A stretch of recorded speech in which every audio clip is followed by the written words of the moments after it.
one, I'm back with my favorite panel of the day, that's beauty.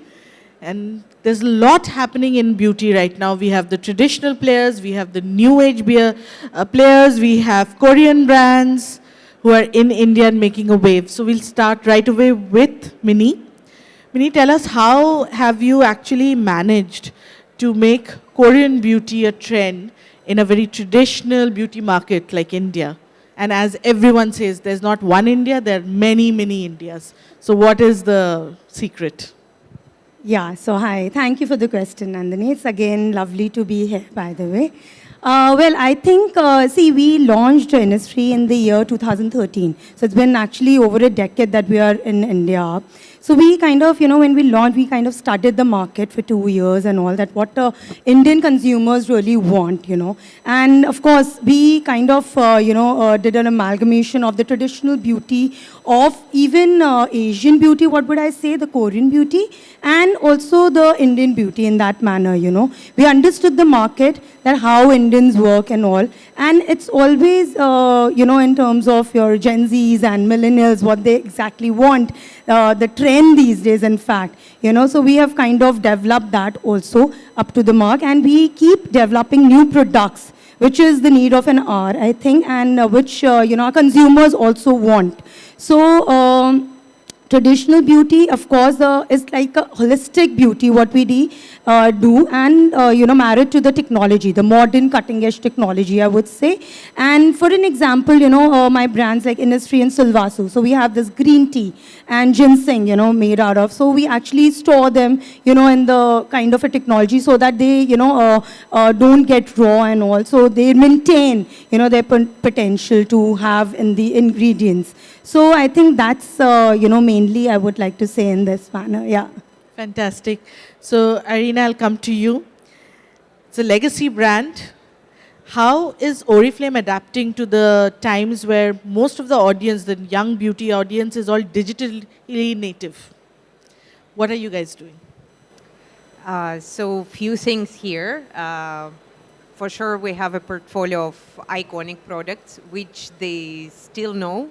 And even though they say, this is something my mom used to use, but still they remember the product. But at the same time, we keep upgrading our portfolio constantly. And we're working a lot with formulations, sourcing, sustainability is an extremely important part of our product philosophy.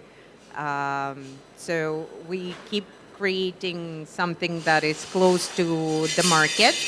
And for sure, India is one of the big strategic markets for Flame. So we have selective concepts as well, which are created specifically for Indian markets and for Indian needs. Perfect. I'll come back to you. I have many more questions regarding that. But Sahil, over to you.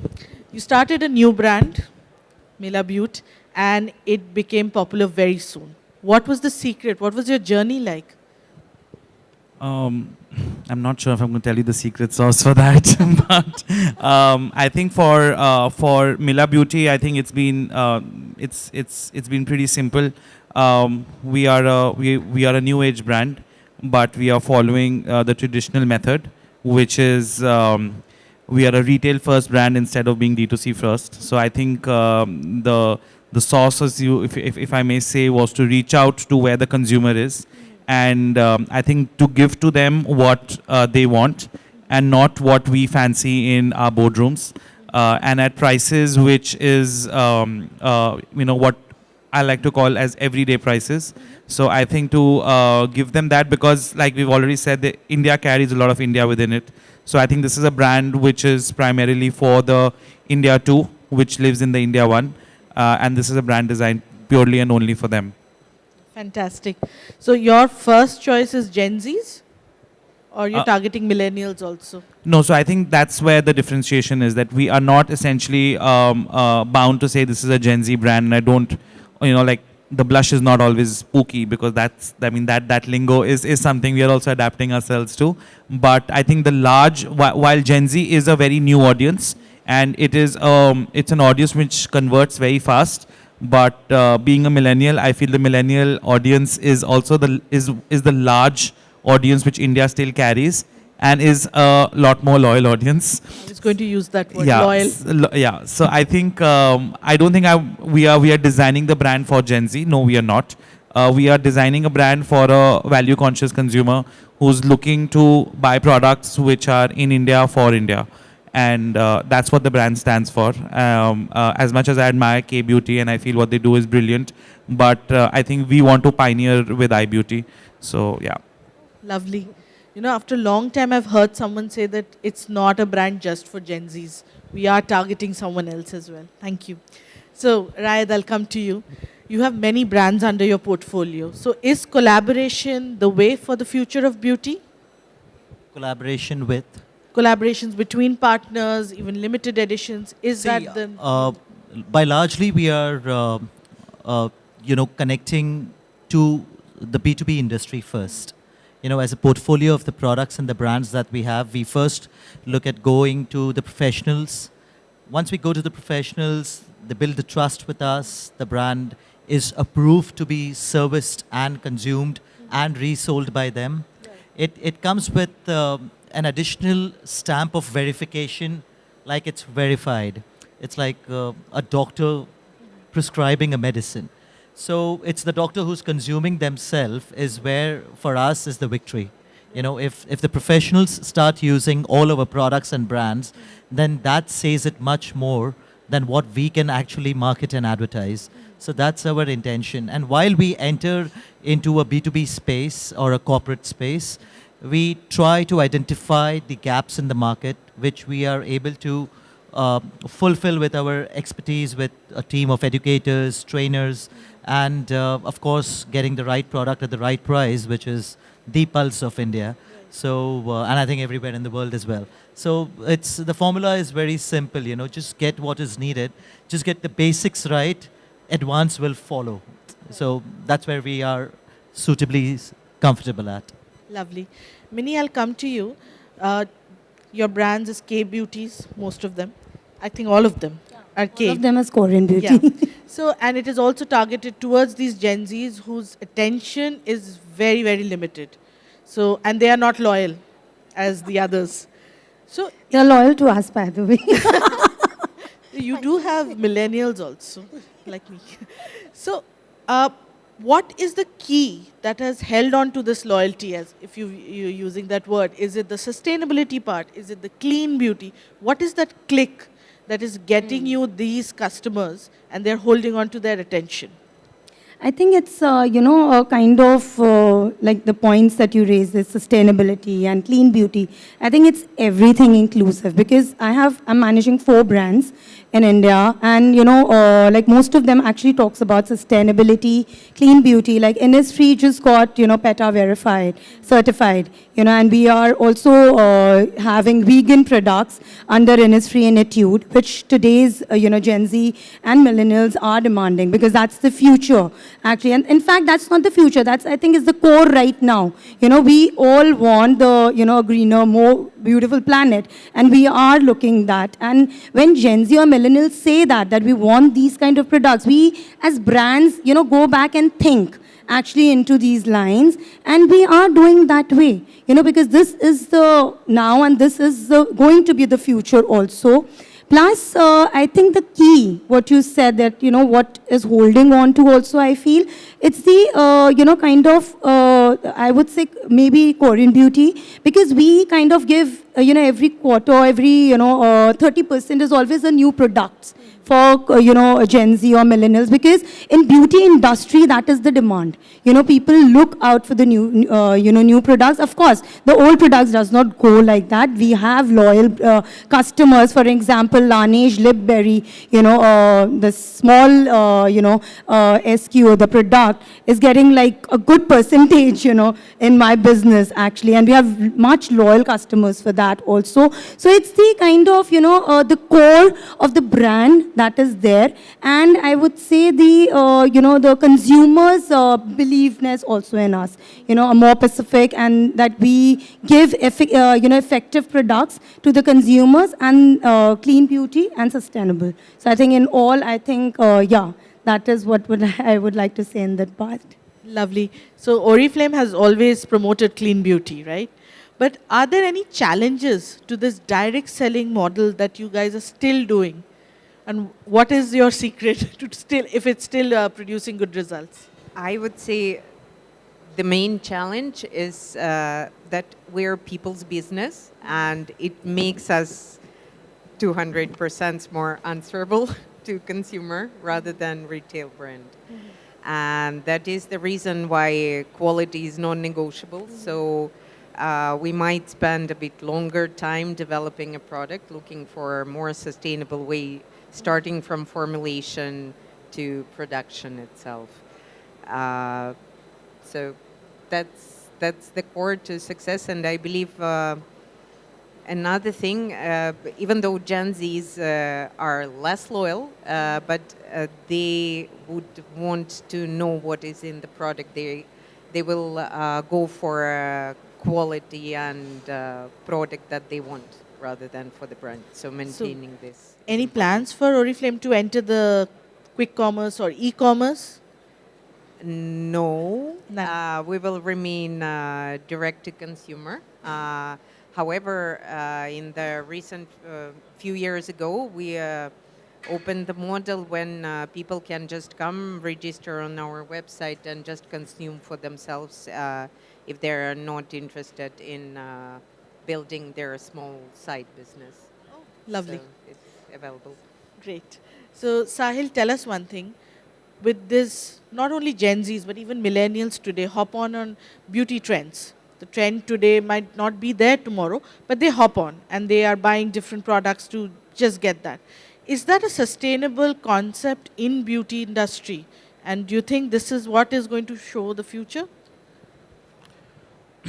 Okay, so I think I'll answer this in two parts. And before that, on the Gen Z, and like I think Mini very rightly said, is while Gen Z might be a less loyal audience, but I think where the differentiation which would come, like for example, even maybe me or maybe people a lot younger than me. I mean, Lanya sleeping mask. I mean, it's a everyday product for me. Innisfree Aloe is an everyday product for me. Is the fact that the differentiation comes between skincare and color cosmetics, and I think that's a very large difference. So while we might bucket ourselves under beauty, I think grooming has a very different way a consumer approaches grooming. A very different approach is given to skincare, and a very different approach is given to color cosmetics. The Gen Zs, the way they react to skincare brands like an Innisfree, like a Laneige, is a lot different. I mean, my office is almost 30% Gen Zs, right? And the 22-year-olds also use the Laneige, the tube, right? I mean, it's a everyday product, right? And I mean, we formulate ourselves. I am still trying to match it. It's still not happening. But what I'm saying is that's a different, but when it comes to a gloss or when it comes to a lipstick, there is no efficacy they are looking out for. They're only looking out for what's a new shade and how rich is the pigment. And our conversation stops pretty much there, to be very, as much as we might say a hyaluronic acid is there, I have a mango seed butter, but honestly, they don't care. They want to know, is the nude they're looking for? Is it rich in pigment? Is it going to last for 12 hours? Half the conversion is there. So I think that's the difference when it comes to my part of the business, which is slightly more color cosmetic oriented. Coming to what you are saying, I think, yes, I think trends, I wouldn't say that, we should be averse to it because it's very important.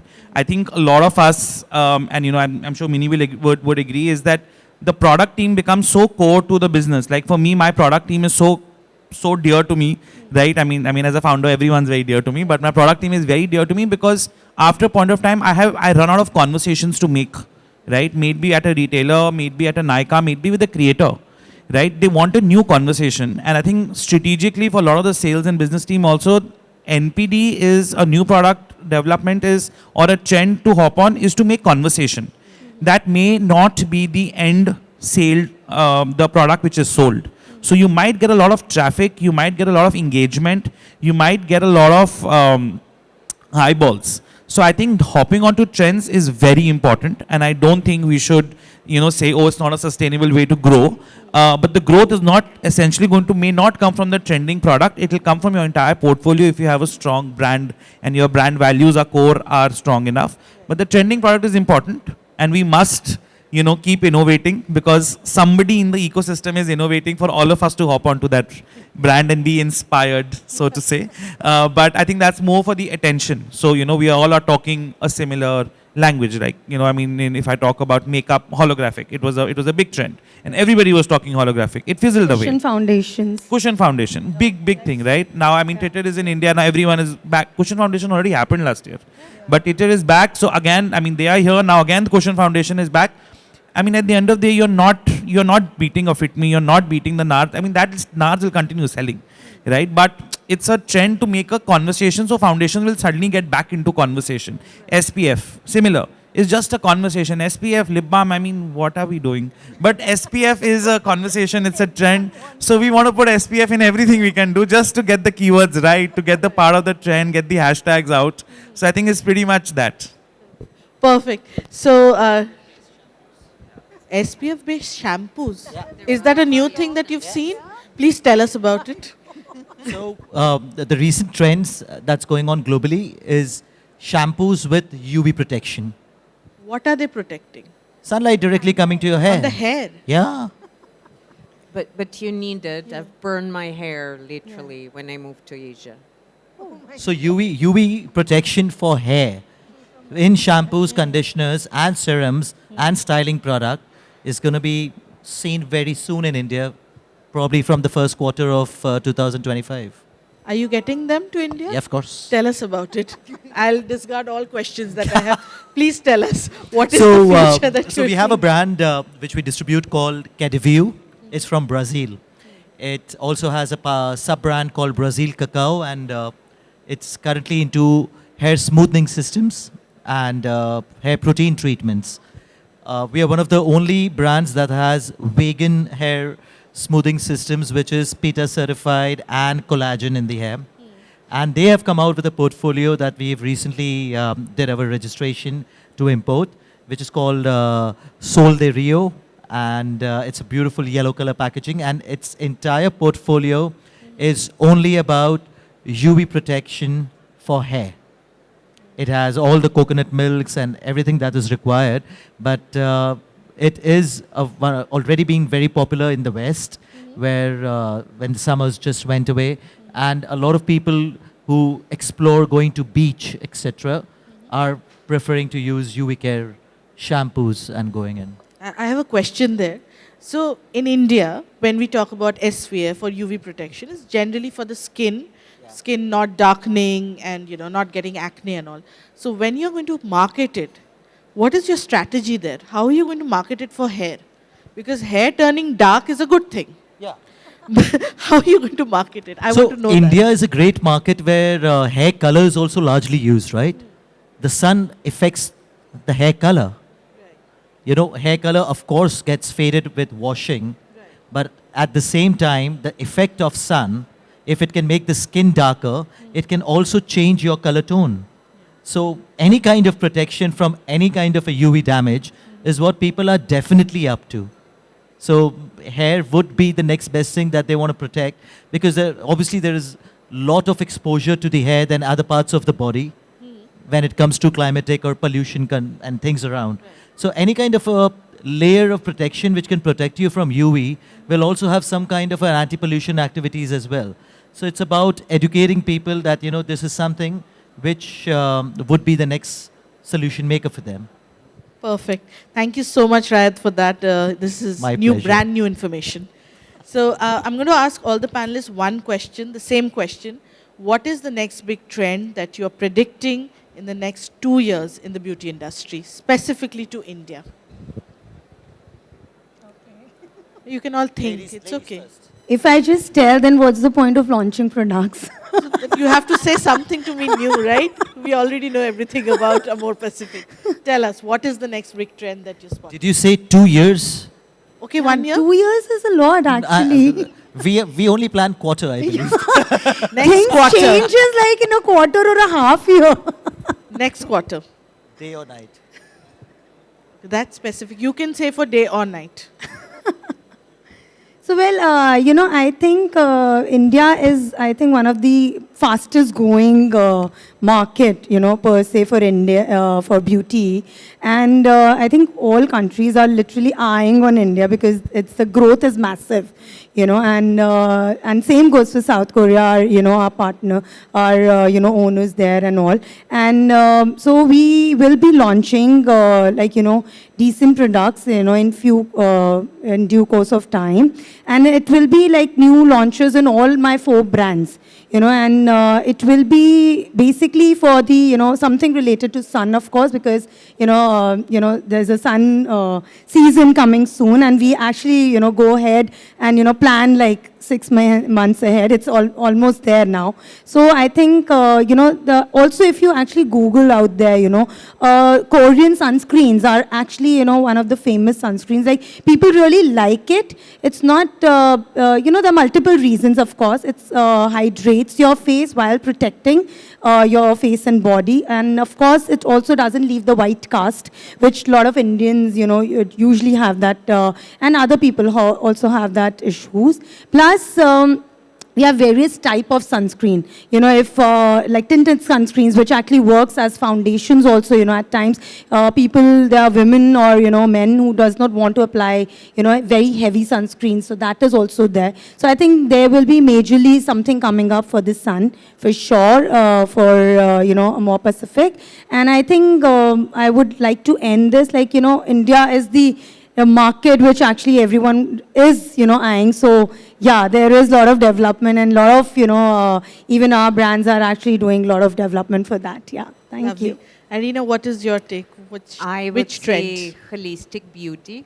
It's still going on, but now I believe what will become very big is skincare that will also fight the impact that stress leaves on your skin, not only the signs of aging, and put together aromatherapy, skincare, so something very multifunctional. And I'm not telling what we're launching. Perfect. Sahil, trend? So I think again, I'll speak, which is slightly more agnostic. I mean, not really category agnostic, but one, for makeup, I think skincare infused makeup is just about started, but it's going to explode over the next, not over the quarter, but definitely over the year. That is one. Second, which is that's a very macro trend. And the slightly more micro is, I think, in at least for color cosmetics, people are going to move away from matte. There is already a big shift which has happened. Something as basic as a fixer, which is supposed to match your face. We are seeing a large volume of search coming in for dewy makeup fixers. We are seeing a lot of searches for dewy skin tints. We are seeing a lot of searches and sales for gloss, right? I mean, we just produced 100,000 glosses and we went out of stock in 3 weeks. I didn't anticipate it. While I had launched a transfer-proof lipstick matte alongside, but I mean, being a North India heavy business, gloss still went out of stock. So I think everything on high shine, dewy is the second trend. And third, which is again something which is again slightly at a macro level, is like I think Mini's already mentioned. I think everything which is around, not just around SPF, but I think there was a time where everything around wrinkles and dark circles was a big thing. For the next 1 year, again, what we see and what we were in Cosmoprof right now in Hong Kong, is everything around hydration. So there is a big conversation around hydration becoming a bigger key and also becoming an answer to anti-aging versus just a regular anti-aging a solution like a retinoid or any of the other solutions. So hydration in morning was a typical A question, like your moisture surge and stuff. And now it's coming down for your night regimes as well, that you actually just hydrate at night and half your issues of anti-aging is solved. So I think hydration is the third big one, which as much as we can get into a conversation, I see that happening, right? It'll happen right from hair care to skin care to makeup to body. Everything is going to be a lot around hydration. Lovely. Rayad, apart from the SPF hair care, what is your trend? what we've realized, since we are more, all of our brands are more about hair care and hair tools, etc. Something that will be really trending in the coming year or quarter would be products which are related to care of scalp. You know, the scalp has been obviously identified as one of the major reasons for your hair loss or your hair breakage, and that's a problem that's been faced unitedly globally. Everywhere people are losing a lot of hair. So a lot of scalp care, right from scalp exfoliation to, like Sahil said, scalp hydration, to anti-dandruff, to sebum removal, different kind of products which are related to scalp care and spa for hair are going to become bigger and bigger. Problem solving like hair loss and hair breakage is going to be the key highlights of the coming season. And I also believe a big change in the hair tool industry, where consumers are now, and even hairdressers are moving into identifying tools which do more than one functionality. So if you have a hair dryer, it needs to do something more than just drying. Maybe some add-on styling gadget can be attached to it. We are already developing a hair iron which will provide the hair dryer services as well. So dual or triple services in one gadget, so that it's less of a mess and easier to carry and travel with, are going to be more trending in the coming year. Fantastic. I think, do we have time for question? One question? Is there any question? Let's, oh, you have. Do we have, Yeah. oh yes, we have Just somebody one. asking a question. We'll take one question.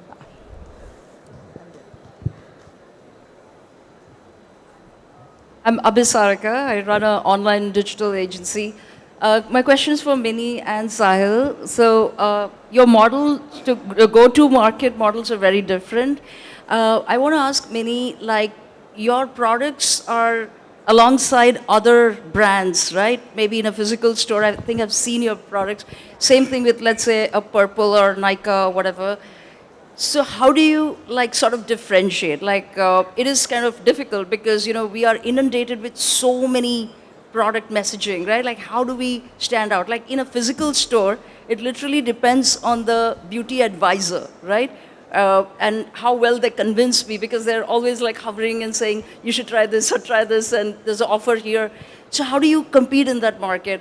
And contrary to that, you have Sahil like in a D2C space, and you know, the messaging is very clear. It's their product, they know what to say, they know how to convince. So how do you balance that?